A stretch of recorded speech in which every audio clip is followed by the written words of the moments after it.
कोई अच्छी सी लड़की दिखे ना, हर लड़का बावला हो जाता है, गाना गाने लग जाएगा। तेरी नज़र ने ये क्या कर दिया, मुझसे ही मुझको जुदा कर दिया, दिल कहता है कसम से कि थोड़ा थोड़ा प्यार हुआ तुमसे, है ना। जिस दिन तुम्हें ना अपने काम से प्यार हो जाएगा, नोबडी कैन स्टॉप यू। वैसे लड़कियां ना चूहा देख करके, बिल्ली देख करके, छिपकली देख करके चिल्लाते मम्मी। आज के एपिसोड में हम डील करेंगे कि प्रेजेंट पार्टिसिपल की सहायता से दो या फिर दो से अधिक सेंटेंसेस को जोड़ करके कैसे एक नया सिंपल सेंटेंस बनाते हैं। जैसा कि गाइज मैंने पिछले एपिसोड में बता दिया कि पार्टिसिपल क्या होता है। पार्टिसिपल वर्ब का ही एक रूप होता है जिसमें वर्ब और एडजेक्टिव दोनों का गुण होता है। इसे हम डबल पार्ट्स ऑफ स्पीच कहते हैं क्योंकि ये double parts of speech show करता है, दो फंक्शन शो करता है। बालक इसको वर्बल एडजेक्टिव भी कहते हैं। दोबारा सुनिए एक बार, कुछ नई बात मैं आज आपको फिर से बता देता हूं कि पार्टिसिपल को हम वर्बल एडजेक्टिव कहते हैं। क्यों? क्योंकि इसमें वर्ब का भी फंक्शन होता है और एडजेक्टिव का भी क्या होता है, फंक्शन होता है।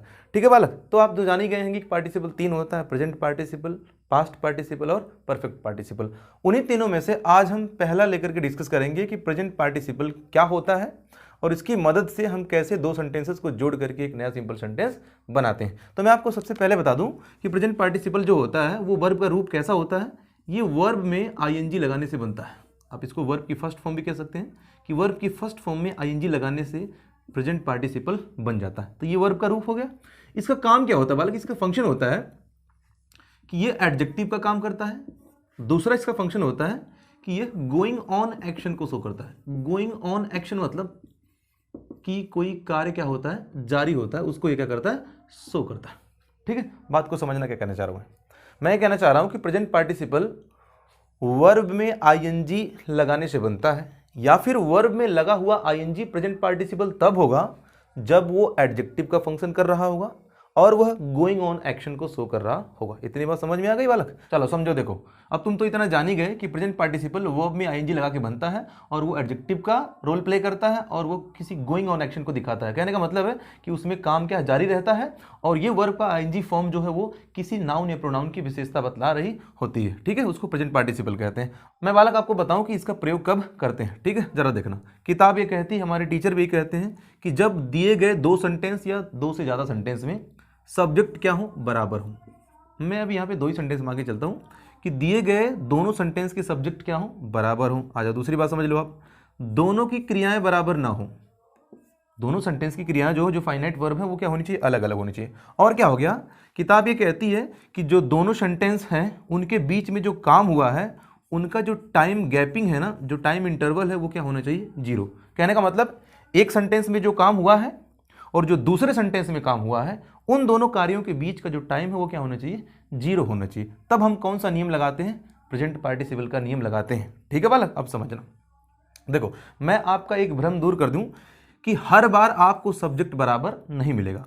कभी कभी क्या होगा ना बालक, कभी कभी ऐसा होगा कि पहले सेंटेंस का जो ऑब्जेक्ट होगा, ध्यान से सुनना, पहले सेंटेंस का जो ऑब्जेक्ट होगा वह दूसरे सेंटेंस में जाकर के क्या बना होगा, सब्जेक्ट बना होगा। कभी कभी ऐसा भी हो सकता है और इस वाले को भी हमें प्रेजेंट पार्टिसिपल से डील करना पड़ेगा। अभी तो हमें इतना ही समझना है कि ये 99% केसेस में जनरली आपको देखने को यही मिलेगा कि दोनों सेंटेंस के सब्जेक्ट क्या हो, बराबर होंगे, दोनों सेंटेंस की क्रियाएं क्या हो, अलग होंगी, और टाइम इंटरवल जो दोनों सेंटेंस के बीच के कार्यों का होगा वो क्या होगा, 0 होगा। ठीक है, इसको भी मैं अभी डिस्कस करूंगा। हर एक बात जैसे पीछे डिटेल से बताते चला आया हूं, रटवाता नहीं हूं, आपको कॉन्सेप्ट देके जाता हूं, उसके पीछे का जो लॉजिक है वो भी समझा के जाता हूं बालक। हर एक बात मैं आपको बताऊंगा, अगर रटना नहीं है तो पेशेंस तो रखना पड़ेगा। ठीक है, आ जाओ, एग्जाम्पल के थ्रू मैं आपको समझाता हूं क्या मैटर है। एक रंगीन एग्जाम्पल लेता हूं, जरा देखना, आपको समझ में जरूर आएगा। एग्जाम्पल ये रहा कि मैंने उसे देखा, जरा देखना, आई सॉ हर।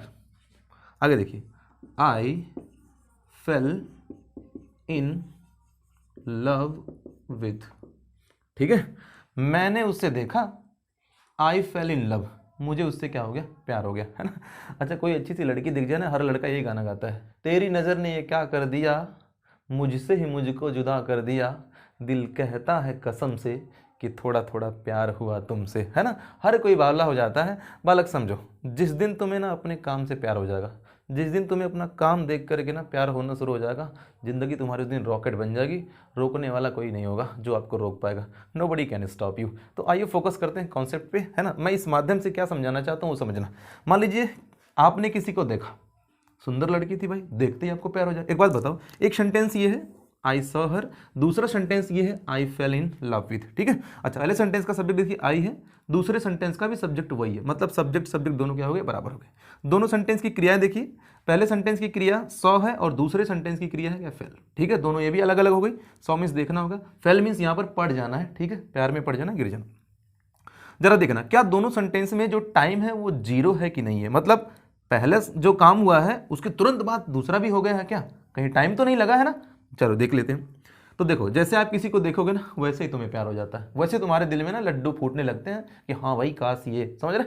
अब सब मैं ही बोल दूंगा, तुम समझ लेना यार। ठीक है, तो ये देखो जैसे ही मैंने किसी को देखा मुझे उससे तुरंत प्यार हो जाएगा। ठीक है, अगर अच्छी खासी है तो आप समझ रहे हो क्या कहना चाह रहा हूँ मैं। तो अब समझो, जब ये सारी चीजें पूरी हो रही हैं, मतलब ये सारी कंडीशन आपको पूरी हो रही है इसमें कि सब्जेक्ट बराबर है, क्रियाएं अलग अलग है, टाइम भी बिल्कुल नहीं लगा, जीरो है टाइम बिल्कुल, पहला काम जो हुआ तो दूसरा काम भी हो गया। ठीक है, तो अब हम इसमें अप्लाई करेंगे प्रेजेंट पार्टिसिपल का नियम। और प्रेजेंट पार्टिसिपल का नियम हम क्या करते हैं, आपको समझ रहे हैं, वर्ब में आईएनजी लगा करके प्रेजेंट पार्टिसिपल का नियम अप्लाई करते हैं। अब आप लगाएंगे कहाँ, तो मैं आपको बताऊं। आप देखेंगे कि जो काम पहले हुआ है उस काम की क्रिया में आईएनजी लगा करके आप उसे प्रेजेंट पार्टिसिपल बना देंगे और दूसरे वाक्य को सेम टू सेम वैसा ही लिख देंगे। आप जरा समझना। अब बताओ, पहले आपने देखा कि पहले आपको प्यार हो गया, पहले आप देखेंगे ना किसी को, इसका मतलब पहले एक काम हुआ है। इस सेंटेंस में जो क्रिया आई है उसकी फर्स्ट फॉर्म में आईएनजी लगा करके हम उसे प्रेजेंट पार्टिसिपल बना देंगे। तो यहां देखिए सॉ की फर्स्ट फॉर्म क्या होती है, सी, तो सी में हम आईएनजी लगाएंगे, बन जाएगा सीइंग, सीइंग हर।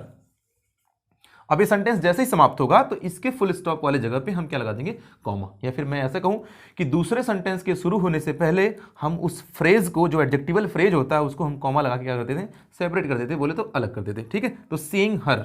अब दूसरे सेंटेंस को सेम टू सेम ऐसे उतारते हैं, आई फेल इन लव विथ।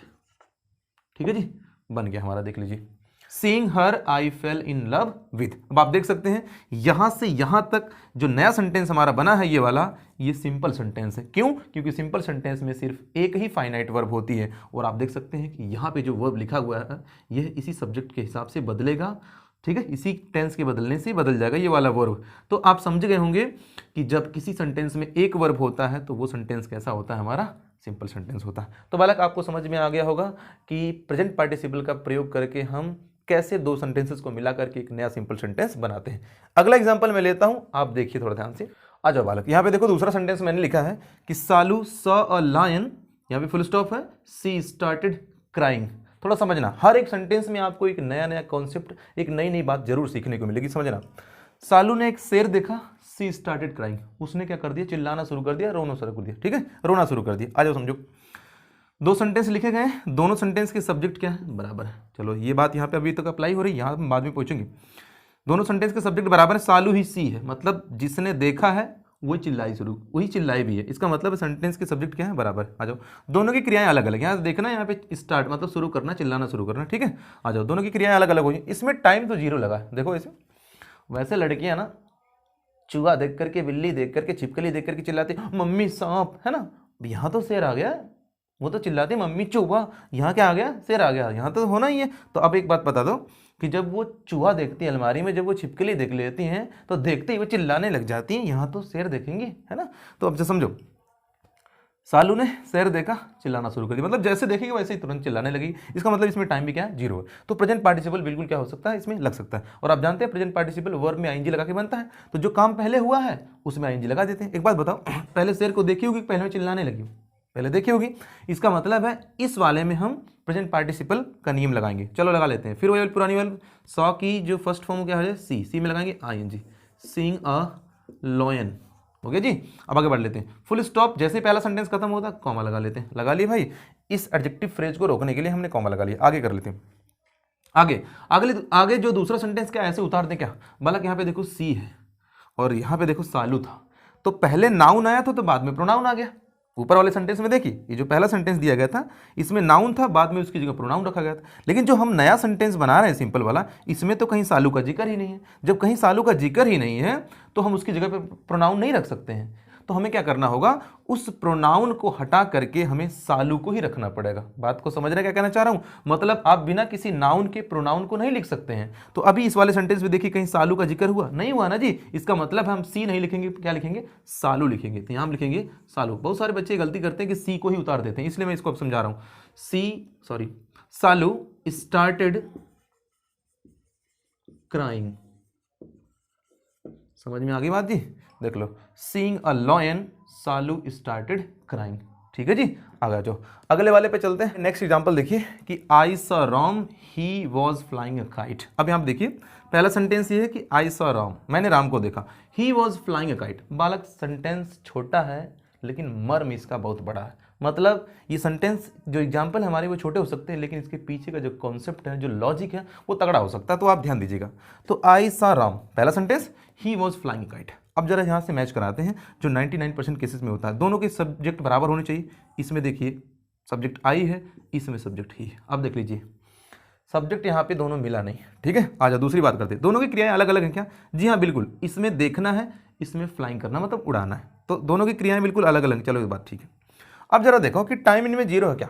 अब समझना जरा कि मैंने राम को देखा, वो पतंग उड़ा रहा था। इसका मतलब है क्यों पतंग उड़ा रहा था, मैंने देखा, तो मतलब दोनों में टाइम बिल्कुल जीरो ही है। ठीक है, और एक बात और समझो, अभी मैंने पीछे कहा था कि सब्जेक्ट जब बराबर नहीं होंगे तो एक बात और हो सकती है। क्या हो सकती है कि पहले सेंटेंस का जो ऑब्जेक्ट होगा वो दूसरे में जाके क्या बना होगा, सब्जेक्ट बना होगा। तो पहले सेंटेंस का ऑब्जेक्ट राम है, आप देख सकते हैं आई सॉ राम, मैंने राम को देखा। ठीक है, आप ऑब्जेक्ट कैसे निकालते हैं, व्हाट या हुम के रिप्लाई से निकालते हैं। आई सॉ, मैंने देखा, व्हाट क्या देखा, नहीं मिला, मैंने देखा, किसे देखा, हुम किसे देखा, तो राम को देखा। तो राम क्या हो जाएगा जी, ये हमारा हो गया ऑब्जेक्ट। तो पहले सेंटेंस का ऑब्जेक्ट दूसरे वाले सेंटेंस में जाके क्या बना हुआ है, सब्जेक्ट बना हुआ है। तो हम क्या करेंगे, इसमें समझेंगे, इसमें यह समझेंगे कि जब पहले सेंटेंस का ऑब्जेक्ट जाकर के दूसरे में सब्जेक्ट बना है, इट मीन्स पहले वाले सेंटेंस के ऑब्जेक्ट के बारे में कोई इंफॉर्मेशन अगले में जरूर दी गई है, और जो भी इंफॉर्मेशन दी गई है वही बालक प्रेजेंट पार्टिसिपल बनेगा। तो हमें क्या करना पड़ेगा, हम एक काम करेंगे। तो सिंपल सी बात यह रहेगी कि जो भी ऑब्जेक्ट के बारे में अगले सेंटेंस में इंफॉर्मेशन दी गई है उसको हम पार्टिसिपल बनाएंगे। अगर वो बना हुआ ऑलरेडी पार्टिसिपल रहेगा तो हम ला करके उस ऑब्जेक्ट के तुरंत बाद क्या करेंगे, रख देंगे। दोबारा सुनिए, मैं कहना क्या चाह रहा हूं, मैं कहना चाह रहा हूं कि जब भी किसी एक सेंटेंस का ऑब्जेक्ट दूसरे में जाकर के सब्जेक्ट बन गया हो और उस ऑब्जेक्ट के बारे में कोई पार्टिसिपल के रूप में इंफॉर्मेशन दी गई हो, तो उस पार्टिसिपल को उठा करके सीधा सा उस ऑब्जेक्ट के बाजू में हम क्या कर देते हैं, रख देते हैं। अब यहां देखना, आई सा राम, मैंने राम को देखा, he was flying A kite, मतलब ये राम के बारे में इंफॉर्मेशन दी गई है कि वो काइट उड़ा रहा था, पतंग क्या कर रहा था, उड़ा रहा था। तो जरा देखना यहाँ पे ऑलरेडी, यहाँ पे देख सकते हैं आप कि प्रेजेंट पार्टिसिपल दिया हुआ, फ्लाइंग ए काइट, पतंग को उड़ाते हुए। ठीक है, तो इस वाले भाग को उठा करके राम के हम बाजू में रख देंगे। जरा समझना कैसे, यहाँ पे आई saw Ram flying a kite, मैंने राम को देखा एक पतंग उड़ाते हुए, या फिर आप ऐसे भी कह सकते हैं मैंने राम को पतंग उड़ाते हुए देखा। ठीक है जी, आगे बढ़ लेते हैं। आखिरी एग्जांपल देखिए बालक क्या है कि he was hungry he took food. हमने लगभग हर काइंड का डील कर दिया। अगर एक आध छूट रहा है तो अगले वाले में मैं उसको डिस्कस कर लूंगा। ठीक है, he was hungry he took food, कहने का मतलब है वो भूखा था, वो खाना खाया। देखिए दो सेंटेंस है, एक ये है और एक ये। ठीक है, पहले सेंटेंस का जो सब्जेक्ट है और दूसरे सेंटेंस का सब्जेक्ट दोनों मैच कर रहा है, दोनों की क्रियाएं अलग अलग, इसमें वॉज है, इसमें टुक है, इसमें टाइम क्या लगा होगा। ठीक है, अब जरा देखना, किसी को भूख लगी होगी, भूख लगने के बाद तुरंत खाना खा लिया होगा। समझ में आ रही बात क्या कह रहा हूँ। ठीक है, तो अभी मान के चलते हैं कि इसमें टाइम क्या है, बिल्कुल जीरो लगा है। ठीक है, टाइम नहीं लगा होगा, भूख महसूस होगी, जाके खाना खा लिया होगा। तो एक काम कर लेते हैं, अब प्रेजेंट पार्टिसिपल का नियम लगाते हैं। तो बालक जरा समझना, जिस भी किसी सेंटेंस में आपको बी की फॉर्म दिखाई दे, बोले तो बी की फॉर्म क्या होती है, इज, एम, आर, वाज, वर होती है। अगर वो आपको दिख जाती है, अगर वो बी की फॉर्म हेल्पिंग वर्ब का नहीं मेन वर्ब का काम कर रही हो, दोबारा सुनिए, अगर बी की फॉर्म हेल्पिंग वर्ब का काम नहीं बल्कि मेन वर्ब का काम कर रही है, तो इसका मतलब वो लिंकिंग वर्ब है। यानी कि जब आपको किसी भी सेंटेंस में बी की form as a linking verb perform करते नजर आ जाए, मतलब लिंकिंग वर्ब हो बी की फॉर्म, तब हम उसे क्या करते हैं, तब तो हम इसे को वाजिंग तो कर नहीं पाएंगे। पहले भूख लगी होगी तो फिर खाना खाया होगा, तो पहले वाले ही सेंटेंस में तो प्रेजेंट पार्टिसिपल का नियम लगाएंगे। तो क्या करें, वाजिंग कर लें क्या, नहीं। तो आप समझिए जरा, ये जो वाज है ना, ये तो वर्ब की सेकंड फॉर्म है, यानी कि बी जो है वो वर्ब की फर्स्ट फॉर्म होती है। ठीक है, तो उसमें हम लगाएंगे, आप तो समझ रहे हैं, वर्ब की first form be, is, am, are. तो ईजिंग, एमिंग, आरिंग हो नहीं सकता, तो बी में हम लगा के क्या करेंगे, बीइंग करेंगे। वैसे भी मैंने बता दिया आपको कि प्रेजेंट पार्टिसिपल वर्ब की फर्स्ट फॉर्म में लगाया जाता है। तो ये वाज जो है ना, ये तो सेकंड फॉर्म है, और बीन तो थर्ड फॉर्म, आप जानते हैं। तो हम ये जो वाज आया है ना, कहां से आया, बी से निकल के आया, तो बी हमारी वर्ब की फर्स्ट फॉर्म है, तो उसमें हम बी में आईएनजी लगाएंगे इसमें बीइंग हंग्री। हो गया जी, बीइंग हंग्री। पहला सेंटेंस खत्म, तो कॉमा लगा के इस एडजेक्टिवल फ्रेज को अलग कर देते हैं। दूसरे वाले को सेम टू सेम छाप लेते हैं। अब देखते हैं जरा ध्यान से कि यहाँ प्रोनाउन है, ठीक है, चलो कहीं पिछले में नाउन का तो जिक्र नहीं हुआ था, चलो पिछले वाले में प्रोनाउन है, तो चुपचाप से प्रोनाउन क्या कर देते हैं, रख देते हैं। ठीक है जी, चलो प्रोनाउन रख देते हैं चुपचाप। ही टुक फूड। ठीक है बालक, आ जाओ। तो इस तरह से बालक हमने जो भी प्रेजेंट पार्टिसिपल के छोटे छोटे कॉन्सेप्ट रहे हैं, अभी एडवांस लेवल का हमने डील नहीं किया है, जो थोड़े हल्के हल्के रहे हैं वो हमने आपको अभी बताया है। ठीक है, मिलता हूं मैं आपसे अगले एपिसोड में। आशा करता हूं ये वीडियो आपको जरूर समझ में आया होगा, फ्रूटफुल जरूर रहा होगा। अगर आपको लगता है कि अच्छा रहा है तो वीडियो को शेयर करें, चैनल को सब्सक्राइब कर दें। मिलता हूं मैं आपसे अगले एपिसोड में। वीडियो को देखने के लिए आपका प्रेमपूर्वक धन्यवाद।